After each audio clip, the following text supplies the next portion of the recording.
আগামী কোরবানের অগ্রিম দাওয়াত দিয়ে দিলাম সবাই রে, সার্বজনীন দাওয়াত। সকালে ঈদের নামাজ পড়া গরু কোরবানিতে সামিল হইবা, বিকালে সবার সাথে গরু গোশত খাইতে হইব আমগর। তখন বুঝবো যে ধর্ম যার যার উৎসব সবার কিনা। প্রমাণ করতে হইব এই বাঙ্গু সেকুলারদেরকে। খালি মুসলমানদের উৎসব আসলে আমাদেরকে এটা বুঝাও, মুসলমান ছেলে মেয়েদেরকে এটা বুঝাও যে হোলি খেলা রঙের উৎসব করা যাবে।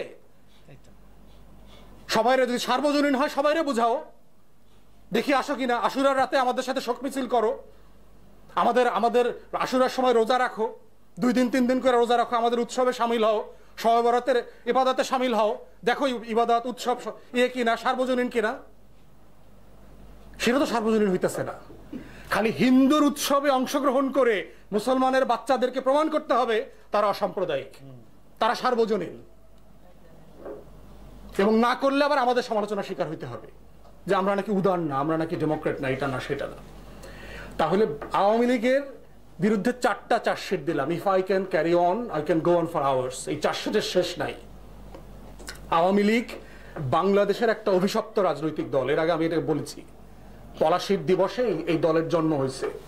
আওয়ামী লীগের পরতে পরতে হচ্ছে অভিশপ্ততা লেগে আছে। যারা আওয়ামী লীগের ইতিহাস জানেন পড়বেন দয়া করে। আওয়ামী লীগ একটা অভিশপ্ত রাজনৈতিক দল। সে যেখানে হাত দেয় ঘুণ পোকার মতো সেটা ভেঙে চুরে যায়। সে যে দালানে হাত দেবে সেই দালানের কাঠ খোর পর্যন্ত ভেঙে যাবে। সে কলেজ বিশ্ববিদ্যালয়ে যেটাতে হাত দেবে সেটা ভেঙে যাবে। সে যে প্রতিষ্ঠানে হাত দেবে সেই প্রতিষ্ঠানের সার্ভিস কলাপস করবে। সে যে খাদ্যশস্যে হাত দেবে সেই খাদ্যশস্য পর্যন্ত দেখবেন ওই বছর ড্রপ করবে, ফলন ভালো হবে না। সে যেখানে হাত দেবে সেখানে ঘুণ পোকার মতো সেটা খেয়ে ফেলবে। তাই দেশ বাঁচাও মানুষ বাঁচাও আন্দোলনকে আজকে ধন্যবাদ দিচ্ছি। এইটা শহীদ প্রেসিডেন্টের স্লোগান, এইটা চেয়ারপারসনের স্লোগান, এটা 20 কোটি মানুষের স্বাধীনতাকামী মানুষের স্লোগান। অতএব এটাই হচ্ছে স্বাধীনতার স্লোগান এবং এটা 20 কোটি মানুষের স্লোগান হইতে হবে। দলের কাছে কোনো রাষ্ট্রের কাছে এখন জিম্মি হওয়ার ব্যাপার নাই। 20 কোটি মানুষের স্বাধীনতার লড়াই। অপশন খুবই পরিষ্কার। আপনি কৃতদাস থাকবেন, দাস দাসের জীবন যাপন করবেন, আপনি পশু পাখি বিড়ালের মতো কুকুরের মতো বাঁচবেন, না সিংহের মতো লড়াই করে রক্ত দিয়ে বাঁচবেন। বুয়েটের ছেলে মেয়েদেরকে বলছি, যেই বুয়েটে আবরার স্বাধীনতা সার্বভৌমত্বের পক্ষে স্ট্যাটাস দিয়ে জীবন দিয়েছে, ওই বুয়েট কিন্তু পলাশীর প্রান্তরে পরিণত হয়েছে।